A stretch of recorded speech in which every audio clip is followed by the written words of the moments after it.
Stakeholders in the conservation community in Belize have been engaged in 2.5 days of networking and presentations that celebrate and collaborate the achievements of Belize in its conservation efforts so far. When people ask me what do I do for a living, I like connecting people to nature. That's my biggest goal, and I'm a bit of a tree hugger. So I love forests. I love all that you have here, and Belize is really special. Belize has got a very high percentage of its landscape still intact, and when you come from Britain, you realize just how much is missing. One of the things that has come across really strongly is how impressive Belize really is.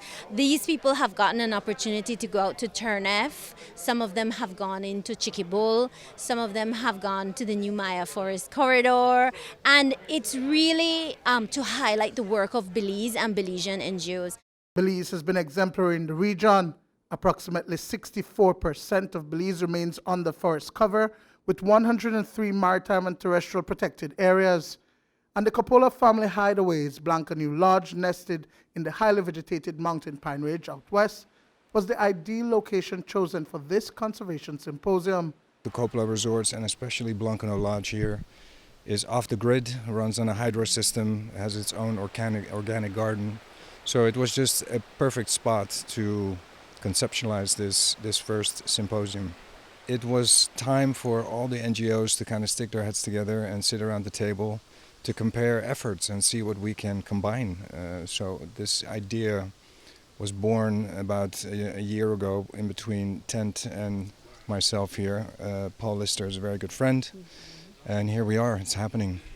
And so it provided a space for conservation groups in Belize to network and share their experiences with international conservationists who, like them, have also been battling similar phenomenon, including the challenges brought about by climate change.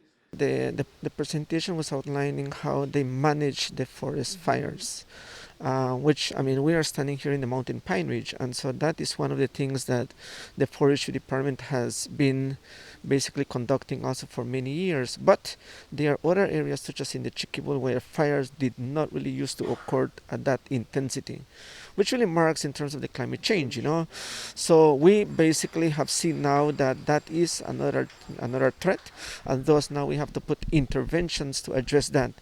The interventions for us have been like training, because we had not really had training on firefighting, and also the acquisition of tools. So now we are building on that kind of capability.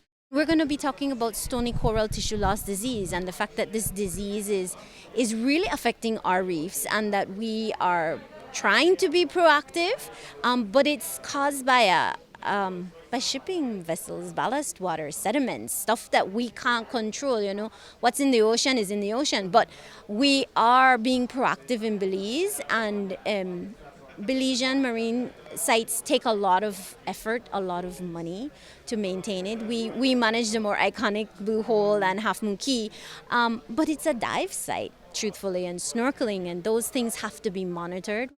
The work of the Protected Areas Conservation Trust was among the last presentations made today. Accessing finances for conservation projects is among the support that PACT provides. PACT has been instrumental, especially over the last 2 years that we've been battling the pandemic and the effects it has had in the protected areas, and the access to financial resources to do their very important work.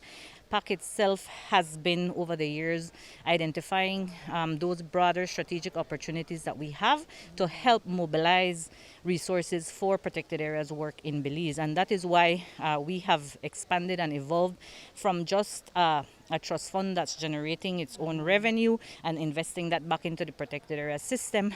But we have created other portfolios of work, for example, to access and mobilize climate finance, which is a significant source of income right now.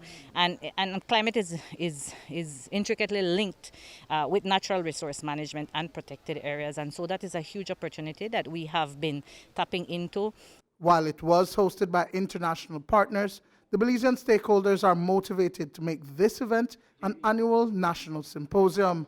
Areas of the world like Belize, which are small nations, low population, they've got something very unique, very special. And what's really important is how to capitalize on that. And that's the key I think everyone's looking to the answer for, is how to actually make this sort of green, blue nature tourism, the right kind of tourism, bringing in the right kind of dollars and bringing in the right interest. I think it has started a very important conversation that we now locally have to continue as a community. The landscape in which we're operating now in protected areas, the work on the ground, the financing is a completely different landscape now. We're in a different time and in a different space. And so this forum has kick-started that conversation for us. Duane Moody for News 5.